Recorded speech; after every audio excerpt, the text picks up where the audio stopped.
त्या काळापर्यंत त्या क्षणानंतरचा इतिहास बदललेला होता।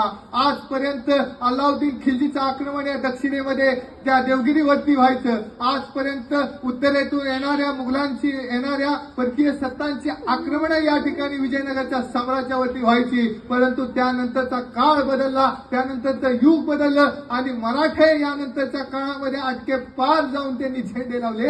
याची सुरुवात शिवछत्रपतींच्या या राज्याभिषेकानंतरच्या काळामध्ये झालेली होती आणि हा इतिहास महाराजांनी बदलला। हा इतिहास जगण्याचा विषय झाला पाहिजे आपला। हा इतिहास शिवाजी महाराज हा आपला जगण्याचा विषय झाला पाहिजे। कशासाठी आणि जगावे कसे मी, विचारू स्वतःला असा प्रश्न नेहमी। जगू पांग फेडा वया माय भूचे, आम्ही मार्ग चालू जिजाऊ सुताचे, आम्ही मार्ग चालू जिजाऊ सुताचे। आपला मार्ग हा शिवछत्रपतींचा, आपला मार्ग हा जिजाऊ सुताचा, आपला मार्ग हा सईच्या सुताचा म्हणजे धर्मवीर छत्रपती संभाजी महाराजांचा आपला मार्ग असला पाहिजे।